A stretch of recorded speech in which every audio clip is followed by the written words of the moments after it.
తాకట్టులో ఉన్న బంగారాన్ని విడిపించి ఆ రోజు ఆన్లైన్ రేటుకే మేము కొంటాం. Sharma gold company. నమస్కారం, వెల్కమ్ టు సుమన్ టీవీ. నేను గీతాంజలి.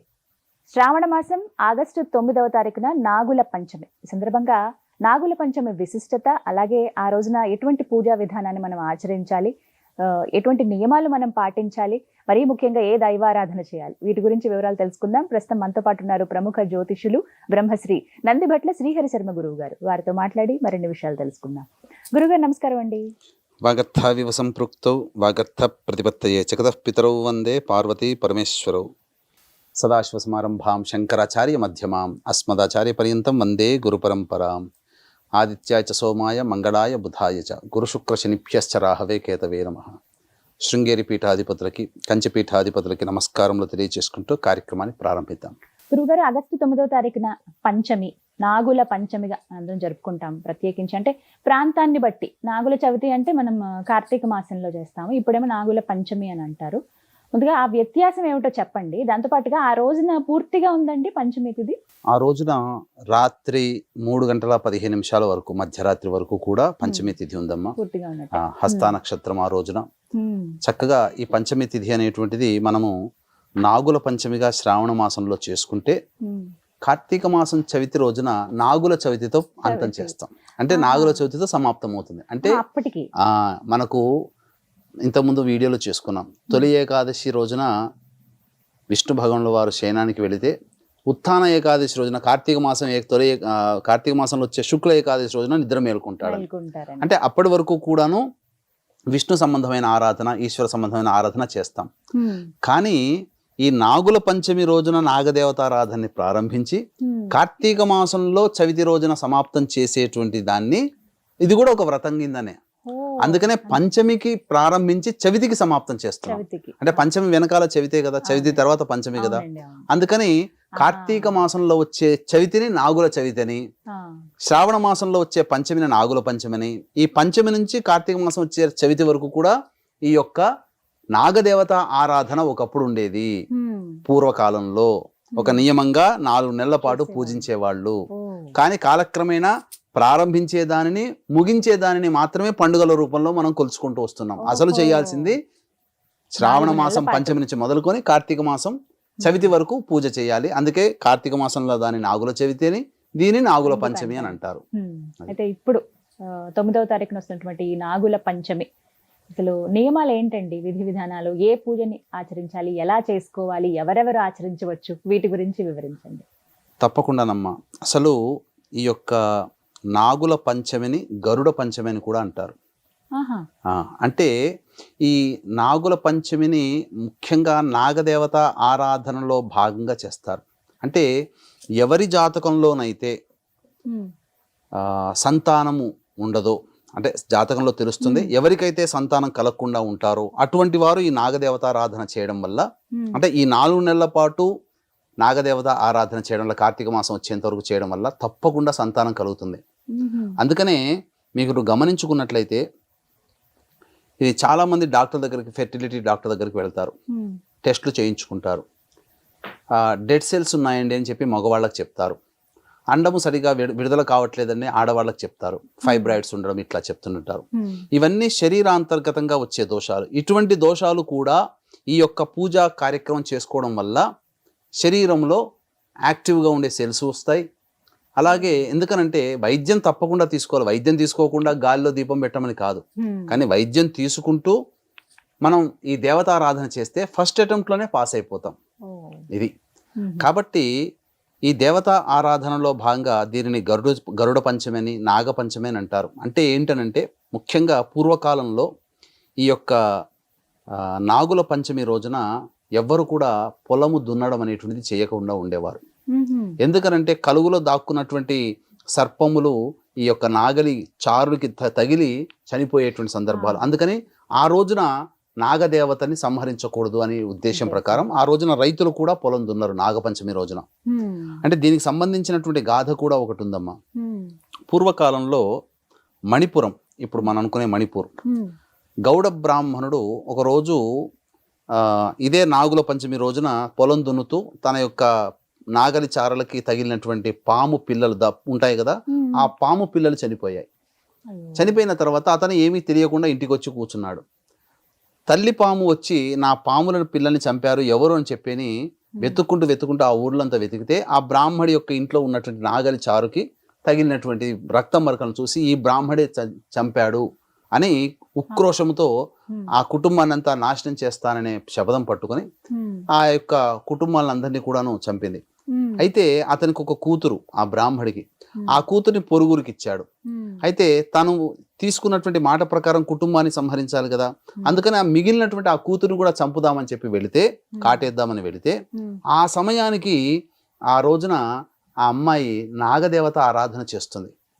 నాగదేవత ఆరాధన చేస్తున్నంతసేపు అదంతా చూస్తూ విని చక్కగా సంతృష్టి చెంది ఆమెను ఏమి చేయకుండా ఉంటుంది. అంతటా ఎందుకమ్మా నీవు వచ్చావనంటే అప్పుడు జరిగిందంతా చెప్తుంది. మీ తండ్రి గారు ఇలా చేశారు, మొత్తం నీ కుటుంబాన్ని సంహరించారంటే చాలా బాధపడుతుంది.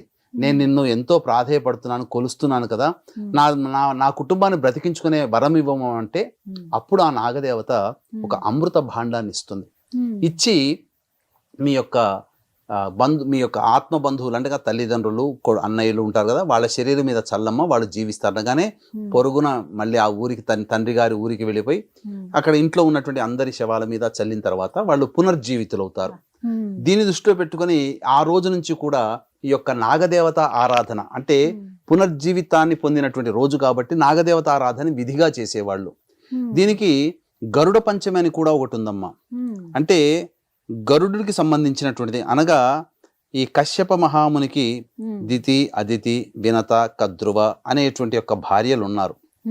వినత భార్య సంబంధించినటువంటి సంతానముగా అనూరుడు, గరుత్మంతుడు. ఈ అనూరుడు ఏమో సూర్యుని యొక్క రథసారథి అయ్యాడు, గరుత్మంతుడు పుట్టాడు. అయితే వీరి పుట్టుకకు ముందు అంటే వీరు చిన్నతనంలో ఉండగానే వినత, కద్రువ అందమైనటువంటి సంతానం కలిగింది, ఎప్పుడు ప్రేమంతా కూడా వినత మీద చూపుతున్నాడు అని చెప్పి ఈ కద్రువ ఏం చేసిందంటే అసూయతో ఎలాగైనా కానీ దాసి చేసుకోవాలని అనుకున్నది వినతని, అనగా అక్కని. అప్పుడు ఈ క్షీరసాగర మథనంలో ఉచ్చైశ్రవం అనేది బయటపడింది. అంటే లక్ష్మీ అమ్మవారితో పాటుగా చంద్రుడు, ఇవన్నీ ఉచ్చైశ్రవం కూడా అంటే అమృతంతో సహా ఉచ్చైశ్రవం కూడా పండింది. అంటే బయటపడినప్పుడు అంటే ఉచ్చైశ్రవం అంటే అది స్వర్గలోకంలో స్వేచ్ఛగా విహరించేటువంటి గుర్రం. అంటే దానికి రెక్కల గుర్రము ఉంటుంది కదా, ఆ రెక్కల గుర్రము తెల్లగా ఉంటుంది. అయితే ఈమెను ఎలా అయినా కానీ ఓడించాలి అని చెప్పి అంటే ఒక సుందరమైనటువంటి రోజున ఆ ఉద్యానవనంలో ఇద్దరు అక్క చెల్లెలు తిరుగుతూ ఉంటే ఉచ్చైశ్వరం కనబడుతుంది, ఆకాశంలో దూరంగా కనబడుతుంది. అప్పుడు ఈ వినత ఏముంటుందంటే, చూసావా ఉచ్చైశ్వరం ఎంత అందంగా ఉందో అంటే, ఏముందే ఏమందం, ఆ యొక్క తోక అంతా నల్లగా ఉంది కదా అని అంటుంది. లేదు లేదు, తోక అంతా మొత్తం అంతా తెల్లగా ఉంది, మొత్తం శరీరం అంతా తెల్లగా ఉందంటే నా కంటికి నల్లగా కనబడుతుంది, కావాలంటే రేపు వచ్చి మళ్ళీ చూద్దాం, నలుపు కనబడుతుంది, ఒకవేళ నలుపు అయ్యితే నువ్వు నాకు దాసి కావాలి, తెల్లగా ఉందనంటే నేను నీకు దాసిని అవుతానని చెప్పి కద్రో చెప్తుంది. ఈ కద్రో సంతానం ఎవరంటే నాగజాతి. ఈ నాగజాతి దగ్గరికి వెళ్ళిపోయి, నేను తల్లిగా నేను మిమ్మల్ని అడుగుతున్నాను, మీరందరూ కూడా ఆ తోకని పట్టుకొని వేలాడండి, అప్పుడు నల్లగా కనబడుతుంది, నేను గెలుస్తాను అంటే ఎవ్వరు కూడా నాగజాతి వాడు ఈ అధర్మం అమ్మ, నువ్వు చేసేది అధర్మము కాబట్టి నేను మీకు సహకరించమమ్మా అని చెప్పి నాగజాతి చెప్తుంది. ఒక తక్షకుడు తప్ప. పక్కకు వచ్చిన తక్షకుడు ఉంటాడు కదా, ఈ అందరినీ కూడా భవిష్యత్తులో జనమేజయుడు చేసే సర్పయాగంలో మీరందరూ హతమవుగాక అని చెప్పి శాపం ఇచ్చేస్తుంది. తర్వాత తక్షకుడు బయటకు వస్తాడు కదా, ఆ తక్షకుడు అమ్మ నేను వచ్చిన మాట నేను నెరవేరుస్తానమ్మా అని చెప్పి ఉచ్చైశ్రవం తోకకి మొత్తం చుట్టుకుంటాడు. నిజంగానే తెల్ల మరుసటి రోజు వచ్చి చూస్తే నల్లగా కనబడుతుంది. ఇక నేను ఓడిపోయానని చెప్పి వినత దాస్యం. అయితే ఇది చిన్నతనంలో జరిగినటువంటి సంఘటన గరుత్మంతుడికి, అనూరుడికి. వాడు పెరిగి పెద్ద అయిన తర్వాత ఈ అమ్మాయి మా అమ్మకి కలిగిన దాస్యం నుంచి విముక్తి చేయాలని చెప్పి అప్పుడు కద్రుని అడిగితే, అప్పుడు కద్రువు ఏం చేస్తుందనంటే తన సంతానము పూర్తిగా అమరులు ఇవ్వాలి, నా కడుపున పుట్టిన సంతానం అని చెప్పి గరుత్మంతుడికి ఏం చెప్తుందంటే, ఇంద్రలోకంలో ఉన్నటువంటి అమృత భాండాగారాన్ని తీసుకొనిరా, మాకు ఇచ్చేసేసి మీ అమ్మని దాస్యం నుంచి విముక్తి చేస్తాను అని అంటాడు. అలాగానే ఆ యొక్క ఇంద్రుడితో యుద్ధం చేస్తాడు. యుద్ధం చేసి అమృత భాండాన్ని తెచ్చుకొస్తాడు. తీసుకొచ్చి దర్భల మీద పెడతాడు. పెట్టిన తర్వాత తల్లికి దాస్య విముక్తి అవుతుంది. ఆ దాస్య విముక్తి చేసినటువంటి రోజున ఈ నాగుల పంచమి అయింది. అందుకనే దీనికి గరుడ పంచమి అని అంటారు. అయితే ఇంద్ర భగవానుడు ఏం చేశాడంటే ఇవ్వడం వరకు అతను ఇచ్చాడు, కానీ దాన్ని అనుభవించే కర్తవ్యము కద్రువకి ఇవ్వలేదు. ఎందుకనంటే నాగజాతికి అందిస్తుంది. నాగజాతి అందిస్తే పాములన్నీ అమరులైపోతాయి. ఈ భూలోకంలో ప్రతి మానవుడిని కాటేస్తుంది విచక్షణారహితంగా అని చెప్పి ఇలా పెట్టిన దర్భల మీద పెట్టగానే తీసుకెళ్లిపోతాడు మళ్ళీ ఇంద్రుడు. అయితే 1-2 చుక్కలు పడతాయేమో. ఆ కద్రువ ఏం చేస్తుంది, మీరందరూ వెళ్ళి అమృత భాండాన్ని తీసుకోండి అని చెప్పగానే అందరూ వస్తారు. వచ్చి ఆ దర్భల మీద ఏమి లేని చూసేసి కనీసం ఆ దర్భల మీద ఉన్నటువంటి చుక్కలనైనా తీసుకుందామని నాకుదామని నాలికను చాపుతాయి నాగుపాములు. ఆ చాపడంతో దర్భ చాలా చాలా ఎలా ఉంటుందంటే చాలా షార్ప్గా ఉంటాయి అన్నమాట దర్భ అగ్రాలు. అవి నాలికకు తాకగానే అవి తగిలిపోయి ఆ నాలికలు 2గా చీలిపోతాయి వాటికి. అందుకని ఇప్పటికీ కూడా పాము తెరవగానే చూస్తే 2గా ఉంటాయి, ఇలా తెరవగానే ఇలా ఉంటాయి, విడిగా ఉంటాయి. అప్పటి నుంచి ఆ విధంగా వచ్చాయి అన్నమాట. సో ఇది గరుడ పంచమిగా ఉన్నటువంటిది. అంటే ఈ గోదావరి నదికి 7 ఉపనదులు, అందులో వైనతేయ అనేటువంటిది ఉపనది కూడా ఉంది. వైనతేయుడు అన్న ఎవరు, గరుత్మంతుడే. కాబట్టి ఈ మనకు ఆంధ్ర ప్రాంతంలో ఈ వైనతేయ నది దగ్గరనే గరుడేశ్వరం అనే దేవాలయం ఉంది. అక్కడ గరుత్మంతుడు ప్రతిష్ఠించినటువంటి శివలింగం ఉంది, గరుడేశ్వరుడు. కాబట్టి ఇంకొక కొన్ని పురాణాల ప్రకారం ఏంటంటే ఈ యొక్క గరుత్మంతుడికి ఈ నాగుపాములకి మధ్య యుద్ధం జరుగుతుంది. ఎందుకంటే వీరిద్దరు కూడా దాయాదులు కదా, అక్క చెల్లెల పిల్లలు కదా. ఏమవుతుంది, వీళ్ళిద్దరికి యుద్ధం జరిగితే తక్షకుడు గెలుస్తాడు, నాగజాతి గెలుస్తుంది, గరుత్మంతుడు ఓడిపోతాడు. అప్పుడు ఓడిపోయినప్పుడు ఈ తక్షకుడు ఏమని అంటాడంటే, మేము విజయానికి గుర్తుగా మా యొక్క మాలని అనగా మా యొక్క చిహ్నాన్ని నీ యొక్క మెడలో వేసుకో అని అంటారు. అందుకనే పాములని మెడలో వేసుకున్నటువంటి విధంగా కొన్ని దేవాలయాల్లో గరుత్మంతుడు కనిపిస్తాడు. ఇది కూడా ప్రమాణంగా ఉంది. కాబట్టి ముఖ్యంగా ఎటువంటి వాళ్ళు ఈ యొక్క వ్రత ఆరాధన చేయాలి అంటే, ఎవరి జాతకంలోనైతే స్త్రీ జాతకంలో ముఖ్యంగా అష్టమ స్థానము గర్భస్థానము, అందరికీ ఆయుస్థానము, కానీ అష్టమ స్థానం గర్భస్థానం. ఈ గర్భస్థానంలో రాహు ఉన్నా, కేతు ఉన్నా, కుజుడున్నా, అలాగే శని ఉన్నా, శని కుజులు కలిసి ఉన్నా, ఎవరి జాతకంలో సంతాన స్థానంలో శని కుజులు ఉంటారో, రాహు ఉంటాడో, కేతు ఉంటాడో, అలాగే శని కూడా ఉంటాడో, వీళ్ళందరికీ సర్పశాపం, కాల సర్పదోషంలో జన్మించిన వాళ్ళు, ఇటువంటి వాళ్ళందరూ కూడా ఈ యొక్క నాగుల పంచమి తిథి రోజున మొదలుకొని ఈ సంబంధించినటువంటి కార్తీక మాసంలో వచ్చే నాగుల చవితి వరకు నాగదేవత ఆరాధన చేస్తారో వాళ్ళకి చాలా శుభాలు కలుగుతాయి. వాళ్ళ జాతకంలో ఉన్న దోషాలు తొలగి సంతానవంతులు అవుతారు. అయితే మహిళలందరూ కూడానమ్మా ఈ రోజున ఏం చేస్తారంటే, పాము పుట్టల దగ్గరికి వెళ్ళిపోయి పాలు తెగ పోసేస్తుంటారు. కానీ చాలా తప్పమ్మా. పాలు తాగితే అజీర్తి, పాములకి వాంతి చేసుకుంటాయి. మనం ఏ ఉద్దేశంతో పోస్తున్నాము, దేవతా సర్పం అనే భావనతో వారికి మనం ఆకలి తీర్చాలనే భావం చూస్తున్నాం. కానీ మనం ఏం చేస్తున్నాం అంటే, వారి ప్రాణానికి మనం ఏదన్నా ఫుడ్ మనం తీసుకున్నాం అనుకోండి, ఫుడ్ ఇన్ఫెక్షన్ అయితే ఆ 2 రోజులు మనం ఎంత బాధపడతాం, నరకం కదా అది. మరి ఆ నరక భావనని మనం పాములకి కలగచేస్తున్నాం. మనమేమో భక్తి భావంతో వెళ్ళి చేస్తున్నాం. కానీ అక్కడ ఏంటంటే నిజమైనటువంటి ఆవు పాలు, ఇప్పుడు అన్ని జెర్సీ పాలు, అసలైనటువంటి నాటు ఆవు పాలని మీకు భక్తి ఉంది, శ్రద్ధ ఉంది, ఆ పుట్టలో 2 చెంచాలు పోయండి. ఆ రోజున చేయమన్నది ఆవు పాలతో రావి చెట్టు కింద ప్రతిష్ఠితమైనటువంటి నాగదేవత విగ్రహానికి అభిషేకం జరపమన్నది. పుట్టలో పాలు పోయి, చాలా మంది ఇంకా కోడిగుడ్లు పెడతారు, ఇంకా కిలోల కొద్ది పసుపు కుంకుమలు తీసుకెళ్తారు, పసుపు కుంకుమలు జల్లేస్తారు. దీని తర్వాత ఈ పసుపు కుంకుమలు జల్లితే కూడా వాటికి ఎలర్జీ, చర్మ సంబంధంగా మనకు ఎలా అయితే ఇబ్బందులు వస్తాయో రోగాలు, పాములకి ఆ పసుపు పడదు. కాకపోతే ఆ పాము పుట్టకి కొద్దిగా బొట్టు పెట్టండి, పసుపు కుంకుమ చల్లండి, అంతే తప్ప మొత్తము జల్లేసుకుంటూ రాకూడదు. అందుకనే ఈ నాగుల పంచమి రోజున ఇంట్లో ఆడవాళ్ళందరూ కూడా విధిగా శుచిగా స్నానం ఆచరించుకొని నియమాన్ని పాటిస్తూ ఇంటికి పసుపు అన్ని గడపకి అద్ది, ఆ గడపకి ఇరువైపులా కూడా పాముతో చేసినటువంటి చిత్రములు లిఖిస్తారు.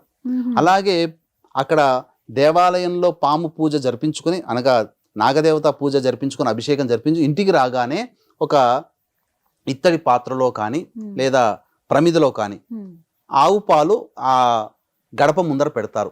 వీక్షించేటువంటి ప్రేక్షకులు రాగి పాత్రలో పాలు పెట్టకూడదు.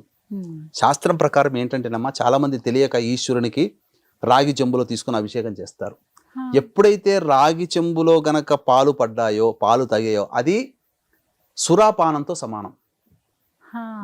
మధువుతో సమానం, అంటే అందరూ అనుకునే మందు. అందుకని ఆ మందుతో మనం అభిషేకం చేస్తున్నట్టు లెక్క. చాలా మంది తెలిసి తెలియక ఏం చేస్తారంటే, ఈ శాస్త్రంలో ఉంది, రాగి చెంబులో పాలు తీసుకొని చేస్తారు. అది మీరు సారాయితో అభిషేకం చేస్తున్నట్టు భావన దైవ శాస్త్రం ప్రకారం. కాబట్టి ఎప్పుడు కూడా అటువంటి పని చేయకండి. చక్కగా ఈ యొక్క సంబంధించినటువంటి విధానముగా ఆచరించండి, అభిషేకం చేసుకోండి, విగ్రహానికి అభిషేకం చేయండి. అంతేకాని పాము పుట్టలు, సినిమాల్లో చూపించినట్టుగా గుడ్లు అవి పెట్టకూడదు. అవి ఏంటంటే సినిమాటిక్గా అర్థం కావడం కోసం గుడ్లు పెడతారు, పాము దగ్గర పుట్టలో పాలు పోస్తారు. ఏ పాము కూడా పాలు తాగదమ్మా. అది కొన్ని సందర్భాలు దేవతా సర్పములు మాత్రమే పాలు తాగుతాయి. ఆ దేవతా సర్పం మన దగ్గర ఎందుకు ఉంటుంది? ఎక్కడో అడవుల్లో ఉంటాయి, సంచరిస్తుంటాయి, మానవులకి కనిపించవు దేవతా సర్పాలు. మామూలుగా ఉండేటువంటి సామాన్యమైనటువంటి సర్పములు. కాబట్టి ఈ విధంగా గనక నాగదేవత ఆరాధన ఎవరైతే చేస్తారో సంతానం కలగని వాళ్ళకందరికీ సంతానం కలుగుతుంది. నాగ శబ్దం అందుకనే చాలా మందికి పిల్లల్లో నాగలక్ష్మి, నాగ ప్రసన్న, అలాగే నాగరాణి, నాగేంద్ర, నాగరాజు ఇలా పేర్లు పెడతారు. కొంతమంది సుబ్బలక్ష్మి, సుబ్బాయమ్మ, సుబ్బారాయుడు, సుబ్బయ్య, సుబ్బారావు, ఇలా సుబ్బ అనే శబ్దం కూడా మీకు గమనించుకుంటే మోపిదేవి క్షేత్రంలో ఉండే స్వామి వారి పేరు సుబ్బారాయుడు. అందుకనే అక్కడికి వెళ్ళి ప్రదక్షిణ చేయడం వల్ల, పూజ చేయడం వల్ల పుట్టిన సంతానం కాబట్టి సుబ్బలక్ష్మి అనో, సుబ్బారావు అనో, సుబ్బారాయుడు అనో పేరు పెట్టుకుంటారు. ఇవన్నీ కూడా ఎందుకు ఈ విధంగానంటే, ఇప్పటికీ కూడా మనకు సైన్స్గా అంతు చిక్కనటువంటిది ఏంటంటే, ఈ యొక్క దేవతారాధన చేసినందువల్ల తప్పకుండా సంతానం కలుగుతుంది, మంచి సంతానం కలుగుతుంది. అంటే ఈ యొక్క సర్పములు ఏంటంటే అతి దీర్ఘకాలంగా జీవిస్తాయి, వాటికి ఓర్పు ఎక్కువగా ఉంటుంది, సహనం ఎక్కువగా ఉంటుంది, అలాగే ఏదైనా సాధించాలనే తపన ఉంటుంది. ఆ దేవతారాధన చేయడం వల్ల ఎక్కువ ఆయుష్ కలిగినటువంటి సంతానము, ఓర్పు కలిగినటువంటి సంతానం కలుగుతుంది. అంతేకాకుండా పురుషుడి యొక్క కణాలు గనక మనం టెలిస్కోప్ లో చూస్తే ఎలా కనబడతాయి? పాము గనక తిరిగినట్టుగానే చలిస్తుంటాయి. పాము ఎలా అయితే ఇలా ఇలా తిరుగుతుందో కణములు కూడా ఇలా ఇలా ఇలా తిరుగుతుంటాయి. అంటే మానవ పుట్టుకకి నాగజాతికి సంబంధం ఉంది. ఈ నాగజాతి వల్ల సంతానం కన్నా మహిళలు కూడా ఉన్నారు. నాగజాతి వల్ల అది కర్ణాటకలో కొన్ని ఉదంతాలు మనకు తెలుసు. కాబట్టి పూర్వకాలం నుంచి కూడాను నాగజాతితో మానవ సంబంధం అనేటువంటిది ఉంది. కాబట్టి అవినాభావ సంబంధం నాగజాతికి మానవ పుట్టుకకి కూడా ఉంది. కాబట్టి అందరూ కూడా వివాహమైనటువంటి మహిళలు తప్పకుండా నాగదేవత ఆరాధన చేయడం వల్ల తప్పకుండా సంతానం కలుగుతుంది. అలాగే ఇంతటి పవిత్రమైనటువంటి మాసము కాబట్టి ఆగస్టు 31వ తారీఖు రోజున శని త్రయోదశి వచ్చింది. అందున పుష్యమి నక్షత్రంతో కలిసినటువంటి శని త్రయోదశి కాబట్టి వృషభ, మిథున, కర్కాటక, సింహ, తుల, వృశ్చిక, మకర, కుంభ, మీన రాశిలో జన్మించిన వారికి శని దోష పరిహారార్థమై మా పీఠం ఆధ్వర్యంలో శనీశ్వర హోమాలు, అఘోర పాశుపత మంత్ర హోమం, సుదర్శన హోమం, లక్ష్మీ హోమము, అలాగే రుద్ర హోమం లాంటివి జరిపించడం జరుగుతుంది. కేవలం 1500 రూపాయల రుసుముకి. అలాగే ఒక్కొక్క క్షేత్రంలో ఒక్కొక్క నెలలో ఒక్కొక్క క్షేత్రంలో సంవత్సరం పాటు మీ కుటుంబ సభ్యుల గోత్రనామాలతో కూడా జరిపించడం జరుగుతుంది. అవకాశం ఉన్న వాళ్ళు కార్యక్రమ తదనంతరం కాంటాక్ట్ చేసి పూర్తి వివరాలు తెలుసుకోవచ్చు. చాలా చక్కగా వివరించారు గురుగారు, ధన్యవాదాలండి. సర్వం శ్రీ ఉమామహేశ్వర పరబ్రహ్మార్పణమస్తు.